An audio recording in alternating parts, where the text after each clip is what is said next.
Welcome back to another video. In this video, I'll be looking at early specialization in football. So, what is early specialization in football? Early specialization is when a player or participant specializes early in a particular sport at a young age. This means they exclude other sports and focus on one.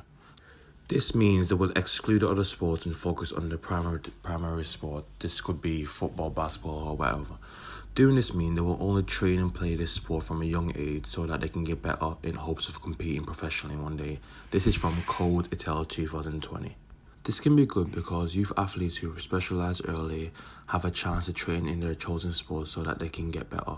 This is popular in football because chances of becoming a professional football player are slim, so coaches and parents think their child needs to specialize early in order to have a chance of becoming a pro. This is also from Code 2020.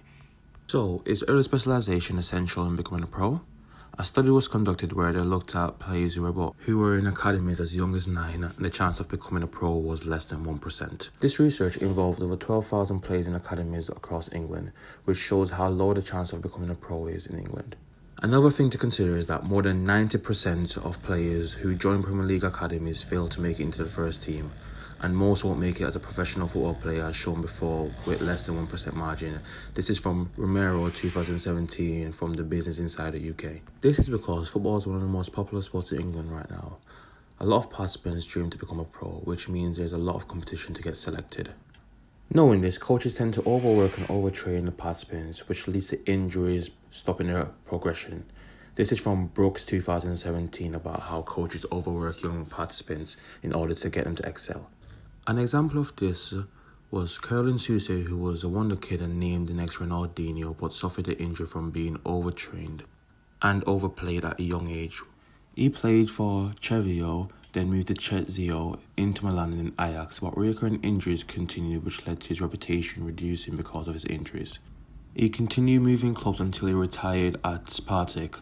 This is just an example of a player who had the potential to excel, but due to being overtrained and overplayed at a young age ruined his career, which led to him retiring early. This is from Brook 2017 about the consequences of overtraining youth participants.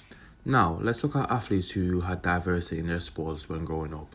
They didn't specialize early. For example, Ryan Giggs played rugby league around the age of 13-14 before he started playing football. This shows you that you don't have to early specialize in order to become a pro. In fact, when you early specialize, you miss out on chances to gain some transferable skills, such as mental and physical toughness. These are just some attributes that you can gain from other sports. This is from Baker et al. 2012 about transferable skills. Again, let's look at Ryan Giggs, who was able to take his rugby resilience into football. This could be one of the reasons why he was so good, because when he played in the Premier League, it was more physically demanding on the players because they would get harsher tackles, so having attributes such as mental toughness and physical toughness could help him stay fit and perform.